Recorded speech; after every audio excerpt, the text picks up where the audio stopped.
There are other different types of dementia, and depending upon where the difficulties lie, that in the illness determines the course of treatment. You can. All you have to do is want to do it. Yes. Want to be it. When you set your mind to it, and this is who you are, and the grown men. We have the youth that we need to mentor, and we need to inspire, and we need to motivate.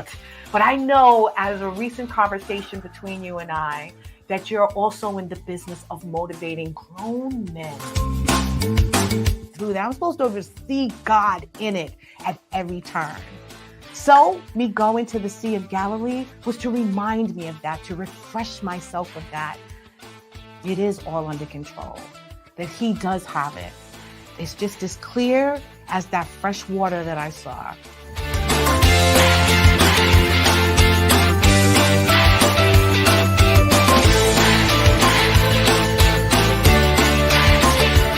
You're Our Unity, hosted by LeShawn Walker, Tuesday nights, 6 p.m. PST. Welcome, everyone, to You're Our Unity, a show that wishes to spread a spirit of peace and love in the world. Life. Push past all of that pain. I want you to use the lessons and the challenges and the obstacles to fuel your strength. Also, I want you to own your truth. That is so important. Embrace your truth. Abate all fear, and then choose the life that you were created to have. I am your host, LeShawn Walker. I'd like to welcome you in. Please like, share, and follow. Please share with a friend, tag a friend, let everyone know that we're on right now. I hope you guys had a wonderful week. It has been very good for me. I finally woke up out of this little malaise that I was in. I was tired for a couple of weeks and exhausted from everything that I had going on and everything that I know that I needed to do. So tell me what you guys have been up to. The fall season is here. It is brisk outside. There's so much going on. There's holidays coming up. Are you busy a day and kind of laying low? I hope that you are, guys, whatever you are doing, that you are doing it with purpose and that you are growing in those tasks as well. It's like I mentioned, I had the COVID cooties for a couple of weeks, my friends, and it was not fun. I, experienced a few things that I've never experienced with the cold before, and it took me out. And in addition to it, it made me sort of sad. Like I was in this emotional state that I've never been in before, and I was depressed for a little while. Now, it's the season of soul, as I mentioned, for the fall season. And, I had an event a few weeks ago, and I wanted to speak to those many challenges that everyone goes through at this time of year. I just wasn't expecting to get the COVID, so it accelerated all of those feelings that I usually have this time of year. So during the Season of Soul Symposium, I had some amazing all face during this time of year. We have to find meaning in who we are on a daily basis. And, unfortunately, this time of year, it's sad for me. I have what they call seasonal depression. And it's sparked by the fact that, I mentioned to you guys many times before that I've experienced some really traumatic deaths in my life from friends, from unknown and unnecessary conditions that are just no longer here. And I've been experiencing this probably for the past 15 to 20 years, just losing people every single year or every other month. So, I have to keep myself, in good spirits on a regular basis. I have to be that sunshine that I'm trying to share with the world. And sometimes it's honestly hard. And these last couple of weeks, in addition to the months to come, a few years ago, and her birthday was just in September. And then my father, I will be actually, I don't want to say celebrating, but I will be having a memorial for my father, 20 years since he's passed, on the 20th of October. So around this time, I get kind of sad. I get kind of down in the dumps. I have low energy. I'm crying all the time, just for the littlest things. I allow myself to go through those emotions, but I realized too also that I have to snap out of it sooner than later, because if I don't, it'll just be a long progression of that sadness, and I won't allow myself to heal from that pain. So I wanted to speak to that today. I wanted to check in with everyone out there, see what you have going on in your world. Are you going through exactly what I'm going through at this time? Are you feeling, a lot of emotions that you don't know where to pack them right now? Or are you used to the feelings and you're just going through them and dealing with them and coping with them the best way you can? Or are you allowing them to take you out? That's what I don't want you to do, is allow them to take you out, to overshadow all the blessings and the beauty that you do have in your life. So it is about transforming your life, transforming your thinking, transforming just everything around you so that you can see the better light, the better path. And in addition, the happiness in all that you've endured. So today it is about just loving on you and taking that time to do that, using that energy to fuel the fire from within yourself. At that event that I had, the Season of Soul, we spoke to just that, keeping that fire lit, maintaining that focus and that drive for a better self, a better you. And you want to see your growth in those things. You want to see yourself changing and evolving. That's what I have been doing. I used to honestly take the day off every year on the 20th and sleep, stay in the bed and just cry and be sad and miserable about the fact that my father was no longer here. I went through years and years of grief until 2016, when I realized I have to celebrate life. You have to look for those bright peaks of sunshine, those great moments of understanding that you are still here for a reason, and that you have to just transcend all of those bad things in your life and use them to fuel you into the life that you were created to have. So that's what I've been doing lately. I now no longer take the day off. I try to take a vacation every now and then if I can on the 20th. Unfortunately, this year I won't be doing it, but the fact is that I'm still living. I'm still enjoying that day. I'm speaking to my father. I'm bringing him back to life on that day and sharing the beauty of what we had when he was here and being grateful for those moments as well. So those are the things that we should be doing at this time. It's figuring out a way how we can better ourselves and move past whatever sadness and whatever is not serving our truer inner self and purpose. So we're going to speak to one of my girlfriends that was actually at this event. This beautiful woman has been in my life for a very, very long time, and she's gone through some changes in her life as well. She had this life, honestly, that I believed every woman would want. She is a beautiful soul and she gives so much. But because of the challenges in her life, she had to make some huge changes. So we're going to speak to that today. And the title of the show, as you saw, is My Evolution. And we're going to be speaking to my beautiful friend, Yvonne Carr. Yvonne is originally from Queens, now living on Long Island. She's a mother of 23-year-old triplets, a customer relations supervisor, and an aspiring author. After 25 years of marriage and a painful divorce, Yvonne went on a self-discovery and self-empowerment journey. She released a lot of her hurt and truth into her book, When Love Goes Wrong. The book helped her gain greater insight into her self-worth and provided her with the strength and inspiration to transform her life and evolve into the phenomenal woman she is today. She is here to discuss her path to me, and that is my evolution. Please help me welcome my beautiful friend, Yvonne Carr. How are you? Hi, honey. How you doing? I'm good. Good. I know you're a little under the weather. Good. We're not trying to get too close to each other because she know I just got off the cootie COVID train. But I am so glad that you came and you're here to share your story, even in the midst of you feeling a little under the weather. Can't stop me. I know that's right. And she has always been that person, my friend. She really has. So again, welcome to the Your Our Unity show. It is a blessing to have you here, especially after that amazing event that I had and that you attended.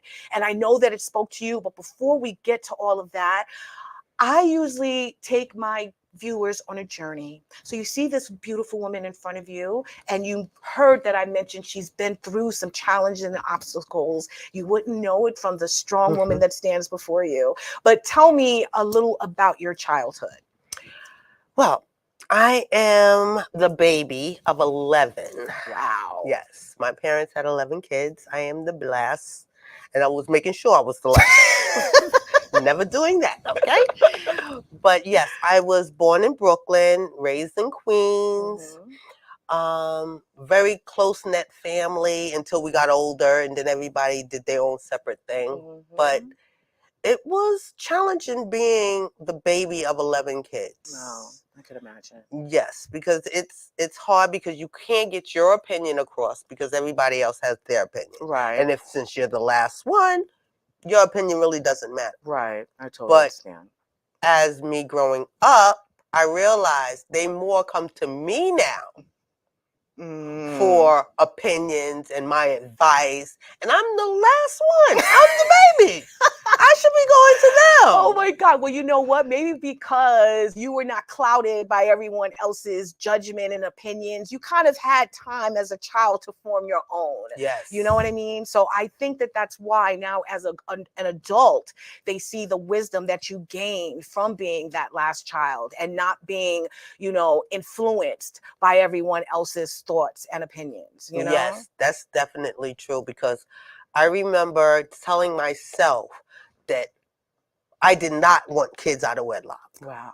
My sisters had children out of wedlock, and I seen what they went through, and that was one thing I did not want to go through. I didn't want a baby daddy. I didn't want just someone there in and out of their lives. I needed stability, and I thought I had that because we were together for 35 years. So I thought the stability was there. Yes. But hey, you know, you live and you learn. You live and you learn. You definitely live and learn. Exactly. You ain't never lied about that, my friend. Well, again, I mean, you mentioned that you had a plan for your future in terms of being that mother, being that wife. You knew that as a very young age. What were your dreams or your hopes back when you were younger, before you thought about that family and that sort of structure?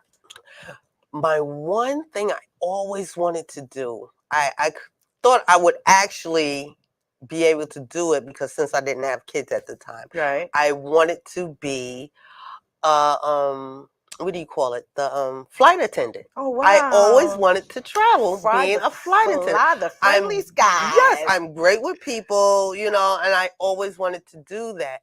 But then a lot of stuff came down where you can't.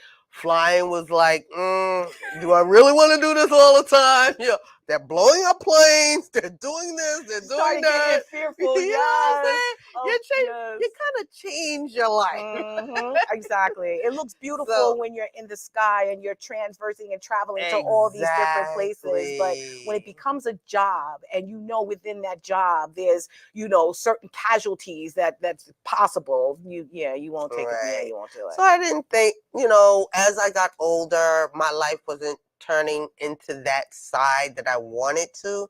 So I would say, the Lord put this man in my life because we met at work. So he put him in my life right after high school. So I'm thinking to myself, okay, this must be something that he wants me to pursue. Right.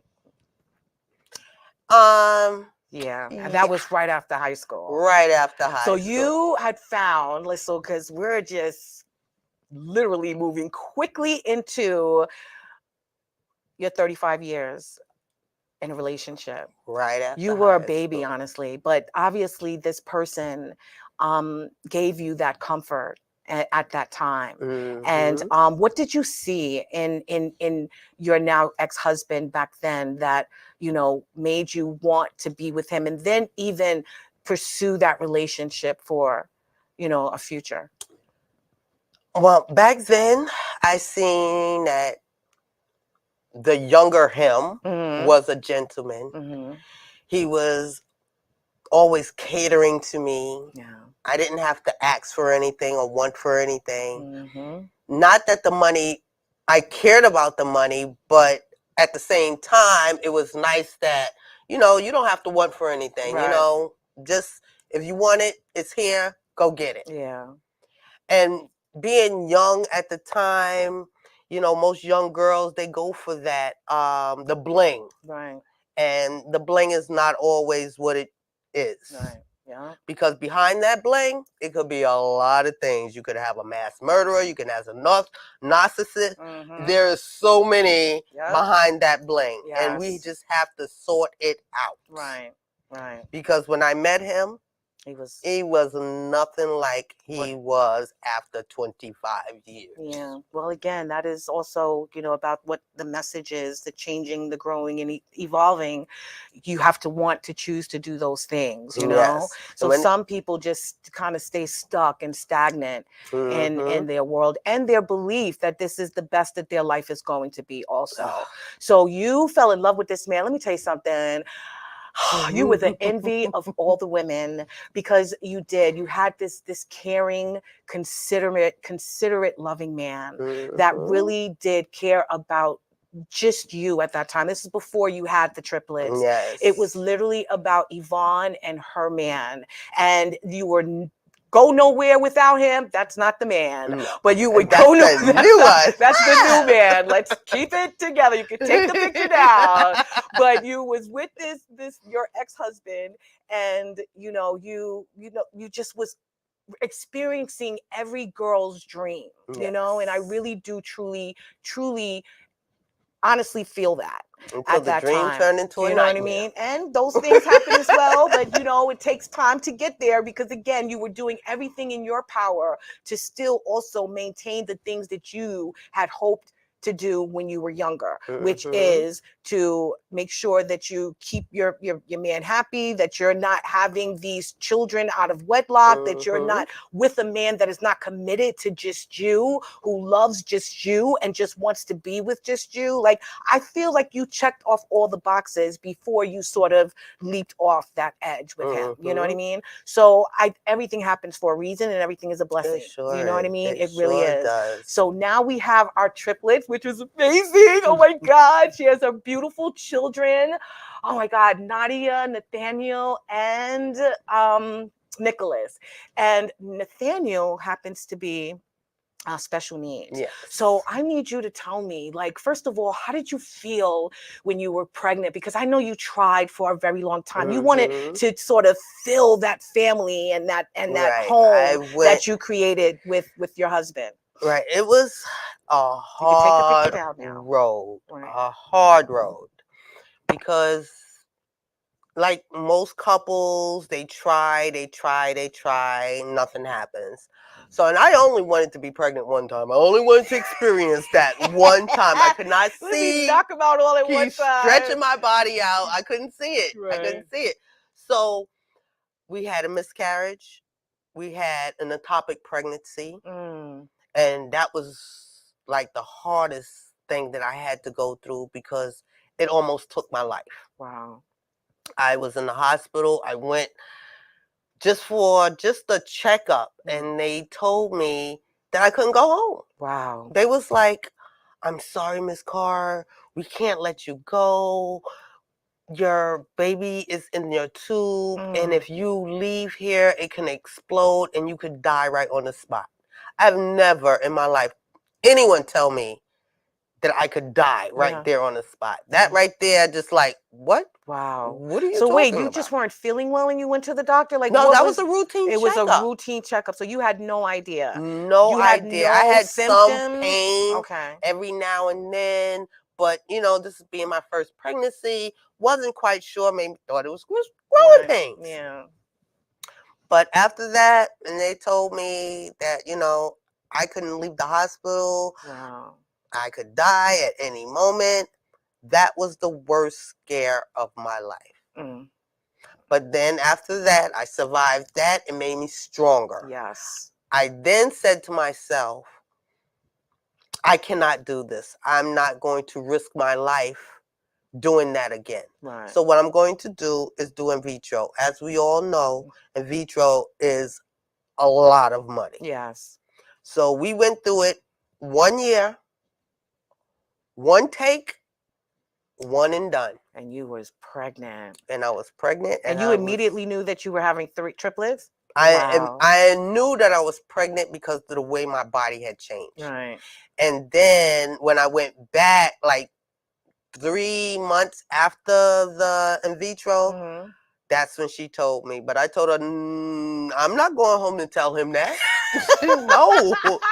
Well, Our next visit. I know. Yeah, he's gonna wait. And you're gonna tell him. Oh, that is so funny. Well, speaking of that, you know, knowing that you created, you know, this world. Now you're happy. You're pregnant. You're glowing. You got a home now. You just bought a home, I think, out on an island, and you're with your honey. How was that relationship then when you were going through all of that? Oh, it was. I can actually say it was a dream. It was like a dream. I mean, LeShawn, you came by. Yes. You know, my husband started, well, my ex-husband started working, traveling, and I was home left alone a lot of the time. But that didn't stop me. Yeah. I was a mother. Yeah. I had to do what I had to do. My children was here. No one is going to take care of them like me. Yeah. Yeah. I put my big girl hat on and I did what I needed to do. Yeah. I took care of the house. Yes, I you took did. care of him.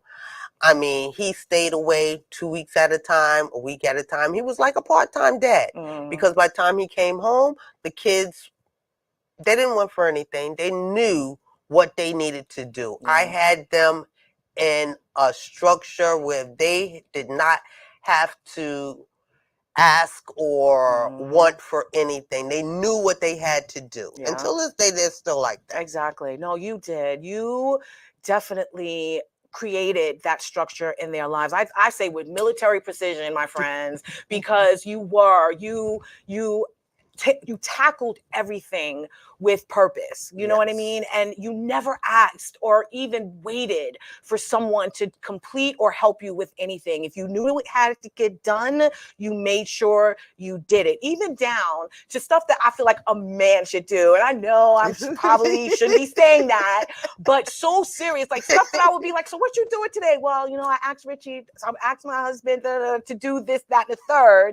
And unfortunately, it didn't get done in the time that I needed it to get done. So I did it myself. And this is moving furniture. Yeah. This is breaking down a whole house, rebuilding a whole portion in your home. Like the things that I thought, you know, we should at least allow that man figure in our home to sort of take over and handle. You just was like, I need to get it done, and it's going to get done when I need it. And I love that about you. It used to scare me a little bit because I was like, is that expected of me? You know what I mean? But the fact that you did it and you created this world that you are self-sufficient, you know what I mean? Even after that is what I think was why it was so important. You know what I mean? You didn't rely on someone else to do those things for you. So therefore, if you had to do without them, it wasn't going to hinder you from getting it done and moving forward. So I love that. Yeah. So now you're raising these kids, and again, you know, a child with special needs as well, in addition to these 2 rambunctious twins that you have running around. What was your feelings then, you know, dealing with that, this newfound motherhood, and then also having to adjust to this new schedule that your husband had, because your ex-husband, because he was always home, he was working, you know, locally, same job, but not traveling. So how did you adjust to this new normal? Me being the person that I am, it was kind of easy for me to adjust because the person that I am, if you are not by my side to get it done right then and there, I'm going to do it without you. Yeah. So when he was gone, I got so much things done. Yeah. When he came home, he was like, you paint the kitchen? Exactly. You painted the living room and the dining room? You moved furniture out? Yes. I could not with just triplets sit there and wait for him to come home to do it. Yeah. My father raised us to be independent women. He taught us to use tools, how to make things, because he was a carpenter. Mm. So we learned from him, and I kept that. So Wow. there was nothing that I couldn't do Yeah. because you was there. So that kind of made my life a little easier. It So, did. when then I see that he was kind of getting in his feelings Uh-huh. about me always doing stuff. But when I asked you, Yeah. Yeah. why couldn't you just do it? Exactly. You already know the type of woman you have. Yeah. So if I need to ask you twice, Mhm. that third time I'm doing it. Exactly. And it's going to be better Than than what exactly than whatever So- work you would have put into it. I get that. Exactly. Well, So- how did that change? Because again, he was this supportive husband and this husband that was just always part of your space and helping you in anything that you need. When did that kind of change? Was it when you started out when you had the kids that I would say it changed when the kids became, I would say, around 7. 7? Okay. All right. It's always that 7-year itch. Okay. So around 7 years old, you did start noticing some type of change. And how did you did you express to him that you noticed? You Yes, did. Okay. I expressed to him that there's something going on, everything. No, it's not. It's your imagination. It's always our imagination. Mm. Women, that is always the GOAT. Mm-hmm. It's our imagination. Yeah. But the one thing I did not understand was how this man that I loved so much turned into a narcissist Yeah. right in front of my face, Yeah. and I had no clue. Yeah. Well, what kind of life was you trying to build for him? Because I feel in my own, mind that sometimes it's what we give that allows them to feel entitled to how they treat you. You know what I I was mean? actually trying to make his life easier. Yeah. So when he came off the road, there was no reason for you to have to do anything Yeah. because the house was set. Yeah. Yeah. The kids, they were doing their own thing. They had their own Yes. thing in the backyard. Yeah. I mean, everything. All you had to do is House come was home. always immaculate. Exactly. Yeah. All you had to do is come home and relax. Yes. He used to get upset because the kids would bypass him and say, "Mommy, can I have something to drink? Mommy, can I have this? Mommy, can I?" You see me sitting right here. Don't yell at them. Yeah. They're not used to you being here. Yeah. They're children. Yeah. They're going to go to the first person that is always there. Yeah. No. And I get that's that. mommy. Yeah. Well, knowing that you saw that and knowing that they did probably need a connection with him. Did Mhm. he try to sort of build those connections with them? I thought he was truly trying, Okay. but then I found out every time I left the house, there was something different. Right. I see what you're And saying. I did not know all the things that were going on I totally with him and my children until after everything blew up. Yeah. So let me ask you this. Knowing that you saw a difference in him, did you at all notice a difference in yourself? Were you still sort of seeking that life that No. you weren't? So you did know that there was a shift. Mm-hmm. And where were you then at that 7-year itch? At that 7-year itch, I was more like shocked Mm. because I couldn't realize or understand what was he wanting. He was getting everything he could actually want as a man. You coming home to a clean house. You coming Mhm. home to food. You Yeah. coming home to well-behaved children. Yes. Yeah. What more did you want? You had a wife that loved you, would Mhm. do anything for you. What Mhm. else did you want? Yeah, but what about what you wanted at that time? What did you see? Were you receiving what you wanted? Forget about how he was No, feeling. So I you weren't. wasn't. So that's what I And I want to know. put myself on the back burner Yeah. because after I brought these 3 little people in this world, Mm-hmm. I had to put myself on the back burner Yeah. because my focus now was them. Yeah. These children didn't ask to be here. I wanted them here. Yeah. And everything in my being was telling me to make sure you raise your children correctly. Yeah. Yeah. Don't depend on anyone else to take care of them. Don't depend on the father to take care of them. Because once he realized that we had a special needs child and it was going to take a lot more of us, Mm-hmm. that's when I seen he dropped out. Yeah. Yeah. Because I guess that picture or dream that he had, he probably didn't see it anymore either. You know what I mean? In his own little way.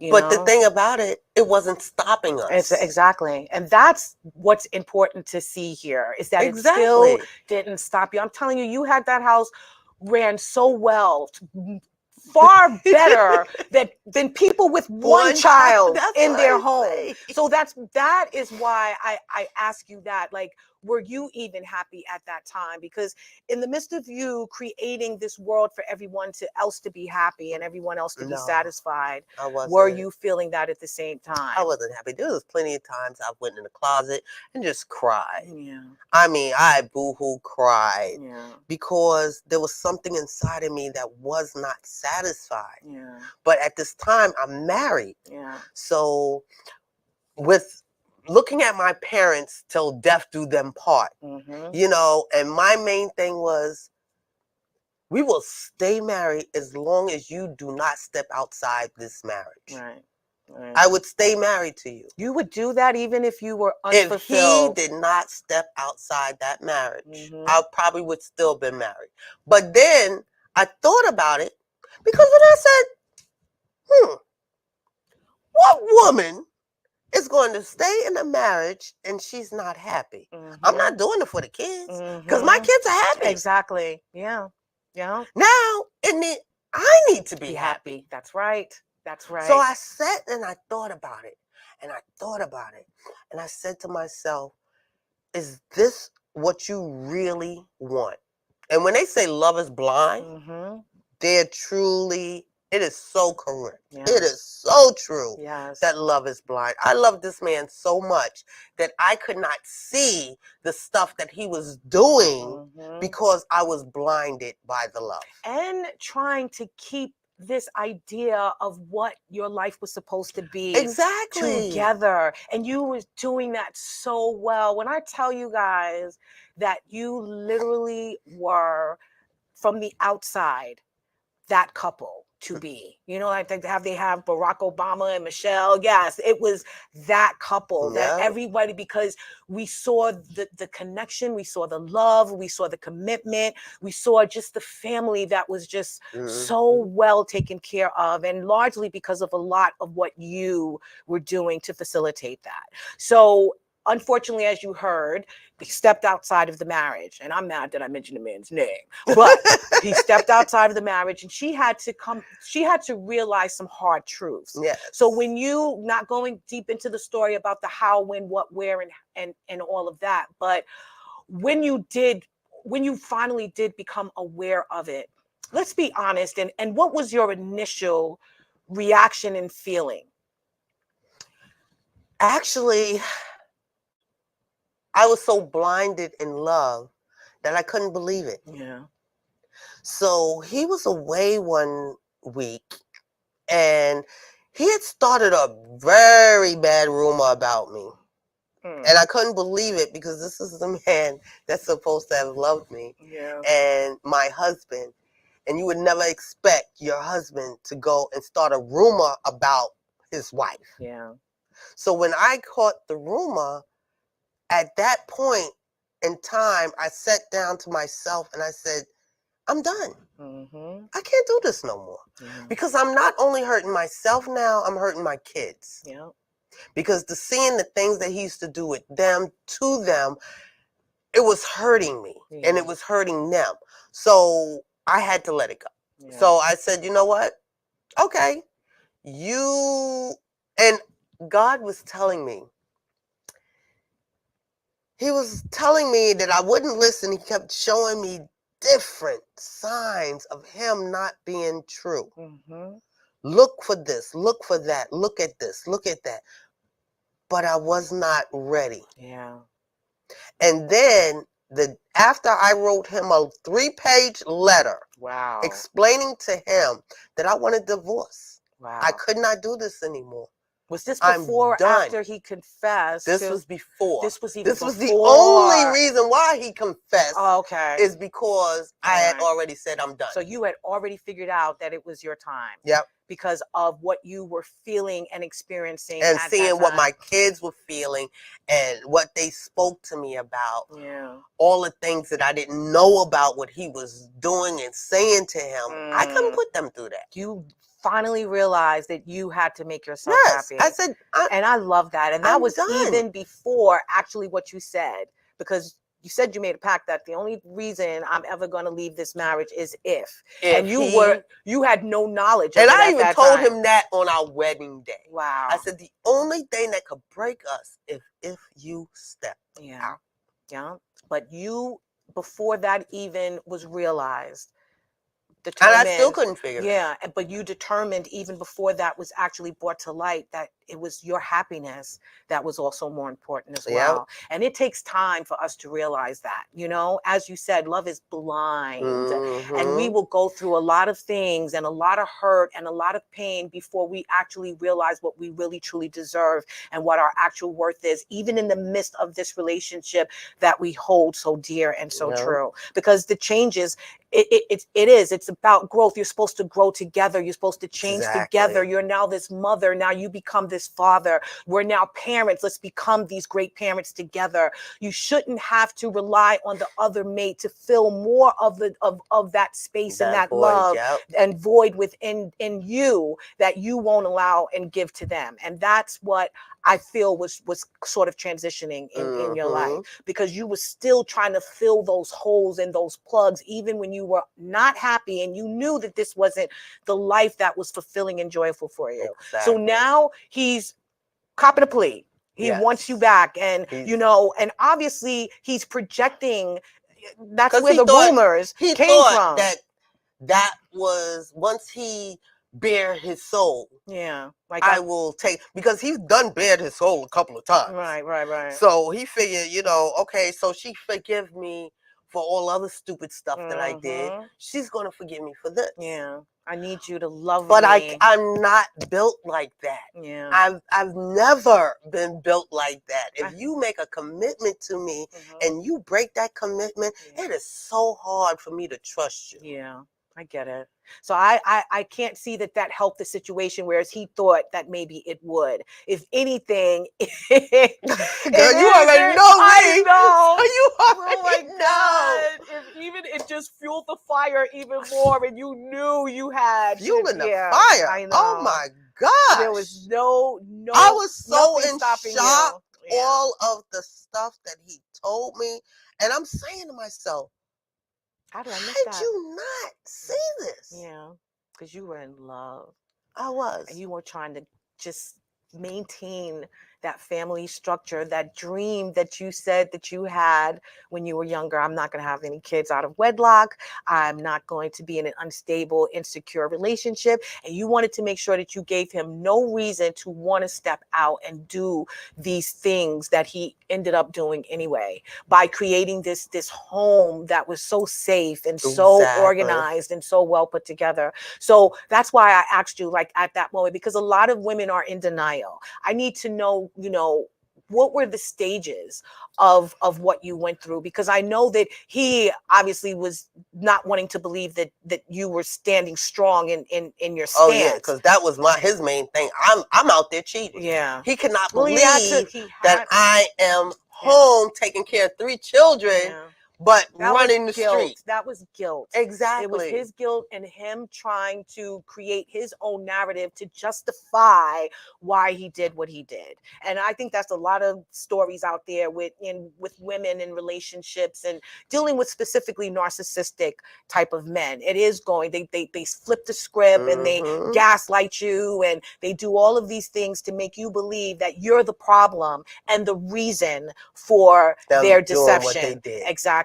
So after you went through that initial, like, oh my God, I can't believe that I didn't see that. Then did you start seeing it and was like, okay, like once he told me all the stuff that he did, that was enough for me. He went away 2 days later. I went to Big Lots, bought plastic bins, packed up everything that he owned. I gave him everything in that house that belonged to that man, including wedding photos, pictures of me, him, and the kids. Anything that looked like he connect to us was packed up. Oh my God. And sent him a picture and told him, this is what happens to men who cheats on their wife. When you get home, you come get your stuff out my garage and you get out my house. I'm going to tell you something. I'm even impressed with that because it takes a lot of women a long time to get to that point. I prayed on it. I feel, yeah, see? So tell me about Ooh, that moment. Lord, That's what I needed. I prayed and I prayed. When he first initially told me, I prayed to God to please just take him out of my heart. I don't want him there anymore. And I know you don't want him there anymore because of what he did to a gift that you gave him. Yeah. Yeah. And honestly, once that prayer was answered and I was free of that man to go on with my life, I can honestly say I am the happiest I have ever been. I could imagine. It was like a cold 360. I love it. Because it was no reason for me to be depressed for a long period of time. I cried it out like any woman would. Yeah. We're going to go through these emotions. But what we have to learn is that men don't control us. We control ourselves. And we allow a man to do something, he's going to keep doing it. If we put our foot down and say, I'm not going to allow you to do that to me. I'm stronger than that. Yeah. He won't do it because he knows that you're not going to allow it and you will walk away. See, he didn't expect me to walk away. Well, yeah, you've always been a very strong woman. And I was always by his side. Yeah, yeah. But can I ask you, once you finally decided that it was over and you said you felt the most amazing peace within yourself, that you finally removed that love that you had for someone who didn't love you the same in return out of your heart. Tell me about that feeling, that spiritual, emotional. It was such an eye opener. It was just like a weight lifted off my shoulder. I literally wanted to do the Angela Bassett. I no lie. I truly wanted to do the Angela Bassett because before I dropped on my knees and prayed for God to take that from me, I was thinking about going in that garage, taking everything out, taking it to the backyard, to the barbecue pit, and burn everything. Yeah. But then I thought about it. That's not good for me. Yeah. That's just something the devil wants me to do. Exactly. Yeah. So I had to say, you know what, God, just take him. Take him out of my life. I love it. I don't need this. Did you see, even in the years that you guys were together, it was 35 years you guys were together, 25 you were married. In that 25 years, at any time, did you feel that, you know what, maybe this really isn't the relationship I need to be in? Okay, so there were signs. There were definitely times that you did. He just went off the rail, and I knew then that this is not the man that I met. So within those years, he was becoming a narcissist. But I didn't know what that was. Yeah, I get it. So I didn't know what to look for. Yeah. I'm just thinking he's frustrated with his out, job. Exactly. He's stressed out, Got bills, life, everything else. Yeah. Exactly. So as a black man, they carry a lot of weight on their shoulders. And as a black woman, we supposed to alleviate some of that weight. So I didn't know what to actually think until he read that letter and he says, he comes to me and he goes, I read your letter. And I said, I meant every word. And then God was putting something in my ear. And this was the first time I actually heard him clearly saying, ask him if he cheated. Ask him. That was the only question that kept coming on in my head. And I was not thinking about that. I opened my mouth and that's what came out. Wow. Did you cheat? He put his head down. oh, now we got to fight. Yeah, we got a conversation. Yeah, now the truth is coming out. Yeah. Yeah, I get So it. now you want to spill your guts to make you feel better Mm-hmm. while crushing me. Yeah. No. Was there a sense of relief though at that time, because it was almost like the question was now answered, the riddle was now answered? It was a relief in a way, but it was heartbreaking. Yeah. Because this is the man that I expected to grow old with. Yeah. This was the man, this was the father of my children. This is the person that they looked up to until it got to the point where they could no longer look up to him. Yeah. And that's important too, because you don't want to stay in a relationship that is not serving your children either. Exactly. You don't want them to think or believe that the structure and the energy in your home is what it's like to be in a true loving family. And so you needed to also separate yourself from that, so that they can see, you know, that there is a better way to express your emotions, a better way to live, a better way to be happy, and that you can choose those things. So now that you finally decided it's over and you're moving on, because time is winding down, I need to know, how did you get past it? I know that you said that you cried and you had your moments and you prayed to God. I know that you were connected. You wrote your book. So that's when love goes wrong. Yes. So tell us about your book. I know we don't have the information on it now, but she's definitely putting it together. Tell me about the book. That was actually the only thing that actually got me through it, because I was able to put pain on paper to release it. And ladies, if you're stuck in a relationship and you have no way out, put it on paper. Release that pain, because it will eat you up. Yeah. And you get to see it too. Like, you got to actually see the pain on paper, so that you can now see what you were going through.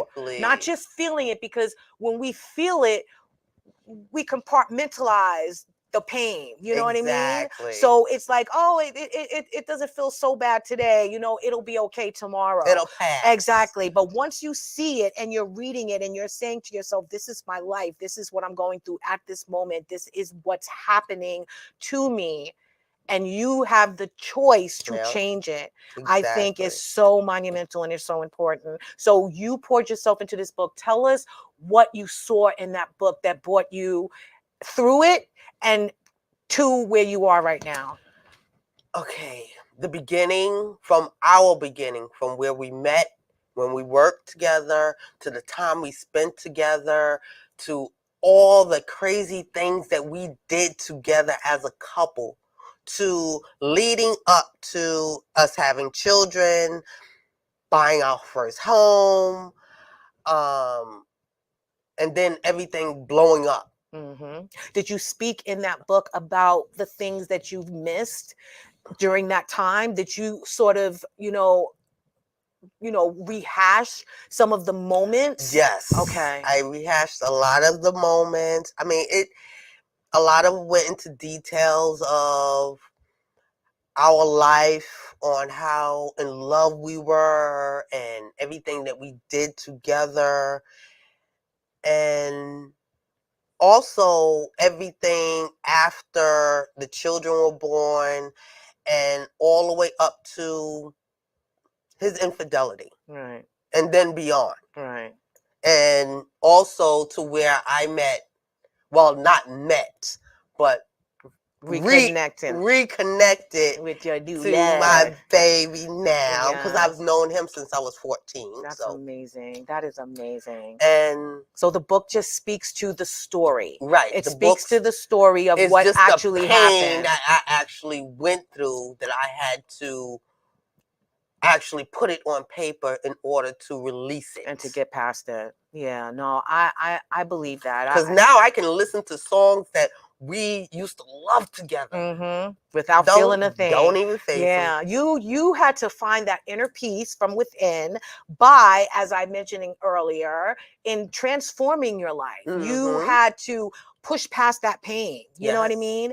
In addition to use those challenges and obstacles, everything that you went through in that marriage, you had to use that as lessons to fuel you. Those things are things that you now own, and that is your truth. And you can embrace those things because it makes you stronger for the next chapter in your life. And then most importantly is push past the fear, because now you are able to accept real love. You're able to accept who you truly are. And you also are able to just accomplish all of those dreams. You can still be a flight attendant, my friend. All those dreams that you put, I know, but put on the back burner that you was unable to accomplish because this world happened to you. You know what I'm saying? So I love that. It was a transformation of sorts.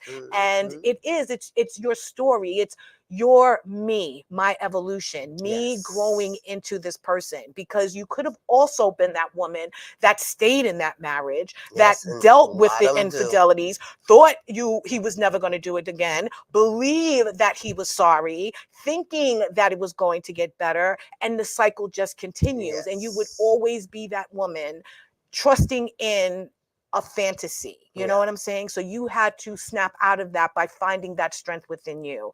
And also just the desire for you to be happy, which is important, because that's what I think we don't seek, is our desire to be truly happy. We misconstrue the happiness of everyone else to be our happiness, because we're taking care of them, because we're doing these things for them, because we're making sure everything is in its place for them. They're happy, so I should be happy. Exactly. And that's not the way it is. And most women don't see it as, they're so scared to leave because their man holding money over their head. They're not making money, so they're scared. They feel that they're stuck. At that point, when I left him, I wasn't making no real money either. Trust and believe, because he was paying all the bills. He was doing everything. But I couldn't be afraid to step out. Because once I did, and I prayed and I said, Lord, I'm putting faith in you. You guide me from this point. After I divorced, I got a car. Matter of fact, I got 2 cars. Yes, she did. Yes, I did. I got a new Supervisor at a job. I got a promotion. So it's not, we can't be scared to step out. Because what's holding us back is us. We can't hold ourselves back, because all that's going to do is just make us unhappy. And life is too short to be unhappy. I've learned that the hard way. Yes, I've said that so many times, my friends. It is so precious. Life is short, but it is more precious. And for us to spend time not living in the fullness of who we're supposed to be, and sharing that with everyone else around us, instead of figuring out a way to explain to them why you're not completely full and why you should just muster up whatever pain you're going through, is a total disservice to everyone. So I'm so glad that you push past that pain. Tell us before we go, how are you feeling now? Like after you've gone through that transition, and it's only been a few years. Where are you now? How do you feel, and where do you see yourself in the coming future? Well, now I am happy. I am with your mate, my mate, and he's great with my special needs child. I mean, when I said he spends more time with him than he spends with me. That's beautiful. And that's a good thing. And I don't mind it, because he makes sure that he's taken care of. I love so that. I have no problem with that. And my kids are grown now. They're 23. They help me out. I don't have to ask, Mommy, do you, I need money. No, they give me money. They pay a bill. They put food in the house. I have no problems with that. It's because of the structure that you put into their lives, and also that independence as well. And and they'd have no problem helping Mommy, because Mommy took care of us, and they see it. Well, we're about to wind down here, my friend. I want to thank you so much for being here. You have been amazing. What would you like to share with the young ladies out there, women that are going through changes right now and are just fearful of stepping into their truth? Ladies, sit back and think about it. Is this really, truly what is right for you? because not everybody in your life is right for you. Mhm. I mean, I spent 35 years of my life with the wrong person. Mhm. But, you know, we live and we learn. Yeah. Think about it. Don't be scared to say, I don't think this man is right for me. Just because you have kids, don't mean he's not right. He's right for you. Mhm. Just think about it. Put yourself first. Because if you're not happy, your kids will never be happy. Your family would never be happy. So make yourself happy first. Make sure that you have stability in your life, not just for your kids, but for you. Yes. Take time out for you Yes. because no one else is going to do it. So we have to do it for ourselves. Yeah, I agree. And I love that you said that. We can't be anything to anyone until we are good to ourselves. Exactly. Thank you so much for being here, Yvonne. I love you so much, girl. You are coming back because I'm sure it's going to be more to tell. Yes. But, so we're going to get real quick to the Dare to Be You.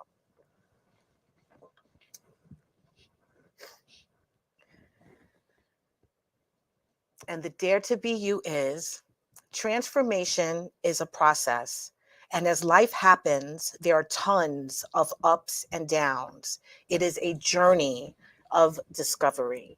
And that's what you have done, my friend. You have transformed your life and you have discovered the new and improved, because you were already amazing, but the new and improved Yvonne Carr, who is all about not just satisfying everyone else and making sure they're good, but also making sure you're satisfied, you're fulfilled, and that you're good. And that's what's really important for each and every last one of us. We have to be good to ourselves. We have to see ourselves changing, growing, and evolving into these amazing women as well as men, but these amazing women that we were created to be. We are not supposed to play second fiddle. We are not supposed to make sacrifices that do not serve our ultimate purpose. So please go out there and transform your life. We want to talk about the me in my evolution and how we were able to grow and transform our lives into the magnificent, phenomenal people that we can be. So I like to thank you guys for tuning in to another episode of Your Our Unity. I like to thank my beautiful guest, Yvonne Carr, the strength of a beautiful woman that you are. I like to also wish all of you out there just peace and love. I really, really do. Remember that peace and love is in the palm of our hands. So because of everything that's going on in this world today, let's make sure that we go out there and spread some love. Let's be some love, and let's please give some love no matter where you are or where you're from. I want to see you next week on another episode on Your Our Unity. Remember that I love you and I want you to have a good night. Say good night, Yvonne. Good night. See you guys later.